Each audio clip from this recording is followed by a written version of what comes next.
Subscribe कीजिए Vicky cricket channel को और बेल आइकन को दबाएं। क्रिकेट से जुड़ी हर जानकारी सबसे पहले पाएं। नमस्कार दोस्तों, आप देखना शुरू कर चुके हैं Vicky cricket. Hi, Danny. Hi, Owen. You okay? Yeah, good, thank you. Great stuff. Owen, I think if I can, the first thing to ask is just as professional cricketers, professional sportsmen, just how important is it to be playing international cricket right now? I think it's huge.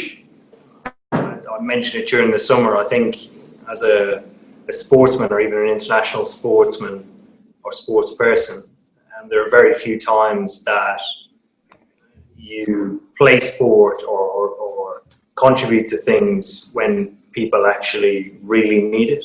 And I went through this experience myself towards the back end of our first lockdown period when sport just started to be reintegrated into people's TVs at home. And the smile I put on my face, the smile I put on certainly the community that I live in was outstanding. I think given the circumstances, how bad they still are, probably particularly at home, it's important for us to go out there and hopefully put on a bit of a show, because it's certainly, a lot of people around the world are going through different challenges at this moment in time, but certainly sport can help relieve that a little bit. I know in terms of this time round, we're well used to COVID bubbles in sport, but also cricket had a particular particular way of doing it. How's it working out in South Africa for you? We understand the South Africans are almost in two separate camps. How are you finding the COVID integration or lack of it is working for you? Yeah, I think it always presents different challenges. I think different countries prepare in different ways. I think during the summer we did a magnificent job in, I suppose, not having any cases at all. We felt in a very privileged position not to have to worry about the virus in our bubble. And I suppose this has presented different challenges. South Africa had two cases. One was off-site, one was on-site in a hotel, which presented a different challenge. And I suppose very similarly in the summer, if we had a case, we needed to be able to demonstrate that we could contain it to make every team and every player within that bubble secure and safe. And South Africa have seemed to do that so far. Oh, and another thing that obviously happened over the summer as well, not apart from COVID, so much was influenced by obviously the matters around George Floyd and the Black Lives Matter. How challenging was it, a decision not to take the knee this time round? Obviously in conjunction with South Africa, but can you explain some of the decision making and sort of the conversations you've had around with South Africa with that one? Because it's a very, very difficult subject matter to get appropriately right for many people. Yeah, certainly from our side of things, towards the end of the summer, I mean, I suppose from the beginning right through till the end, as a team, as a squad, across all three formats, we spoke about how we can create meaningful change over a period of time that's extremely authentic to every player and staff member within our group, to make it feel like we have a share in it. Because when we put our weight behind something or our voice behind it, we feel that it's extremely powerful. Now, over the course of the summer and since then, we've had continuous chats both with ECB and outside charities and communities to try and find where we're best placed to try and be as effective as we can, to try and create more sort of inclusion within society and how cricket can affect that, and us as cricketers, where we stand. And I think every player has a different story, particularly within our group, given how diverse it is. And they want their own story to be replicated in how we feel that we can affect or impact the world in a really strong way. So Our piece is a bit more of a work in progress. It is making a lot of progress at the moment, and I don't think we're far away from doing something. Obviously, the South Africans' decision to do that as well. And actually, while I was at the IPL speaking to other teams who are doing similar things in their own countries, particularly Australia, reconnecting with the Aboriginal community is something that they feel is at the forefront. It's nice to see. Yeah. Owen, just a couple of quick questions, if I may, on the cricket itself. Enough practice? You know, we saw the practice match between, you know, Team Morgan, Team Butler. I know you explained why it's just important these matches are happening, but have you had enough practice of batsmen, bowlers, fielders? Are you in the right place for an international fixture? Yeah, we are. We've had a lot of guys come down from the IPL that had enough time at home, or they holidayed wherever it might have been.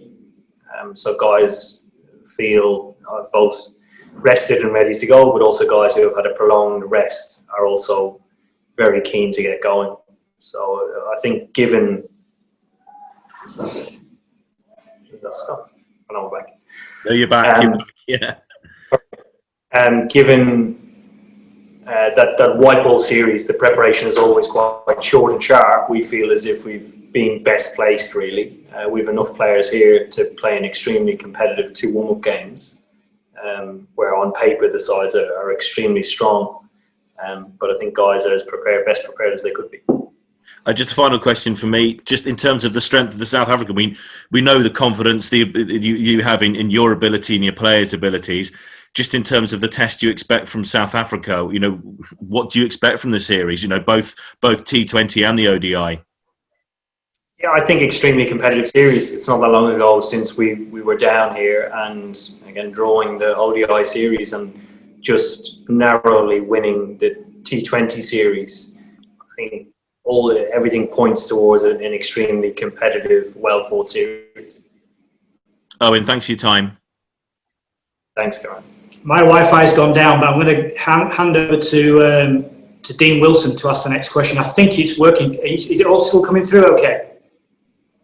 Yeah, coming through my end. Go ahead, Dean. Thanks, Danny. Hi, Owen. Have you got a team for us for tomorrow? No team, I'm afraid, Dino.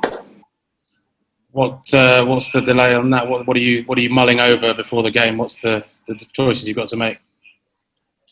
It's the balance of the side. If the wicket will change overnight, the weather is set fair. It's sunny outside at the moment. It's due to be very similar tomorrow. I want to wait and see if he takes more grass off the wicket. As there's only 1 wicket prepared out here, we're probably going to be on the same wicket in the 3rd game. So I don't know if he's leaving grass on with that in view, or if it gets hotter or windier, is he going to cover it? We'll have to wait. In your mind, do you know what your best T20 team is at the moment? Obviously, there's been a lot of players who've been rested over the last few years due to the priority of 50 over cricket. Now, T20 seems to be the central white ball game. Do you know what your best team is, and do you anticipate that this series will kind of clear that up in your mind? I don't think it will clear it up. The honest answer is we don't know our best 11 yet.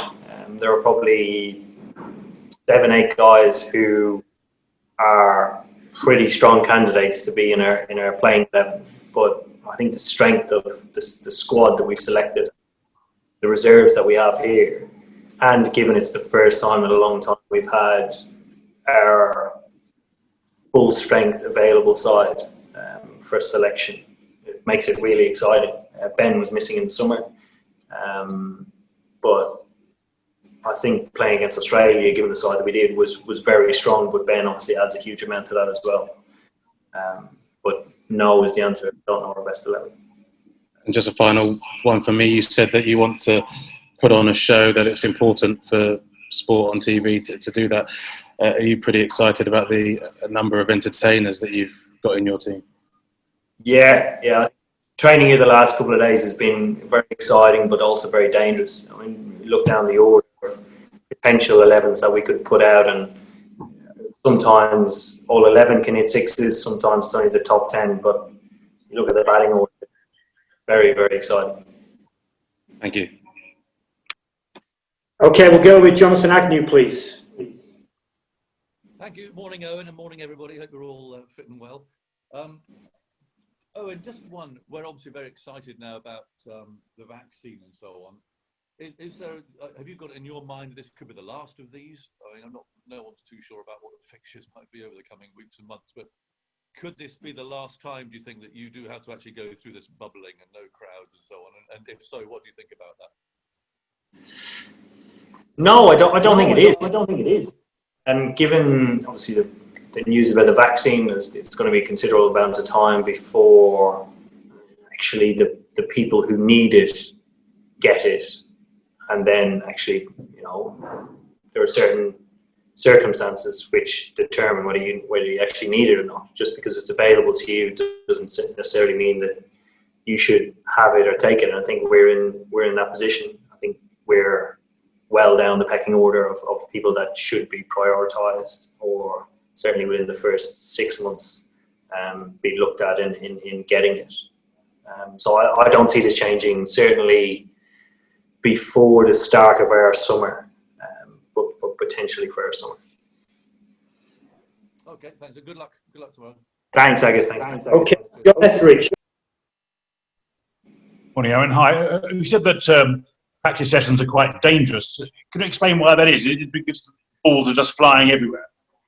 Yeah, well, so our training the last 2 days have been obviously brilliant. I don't know if you guys have seen pictures, but we have open nets on the square here at Newlands that have no roof on the net.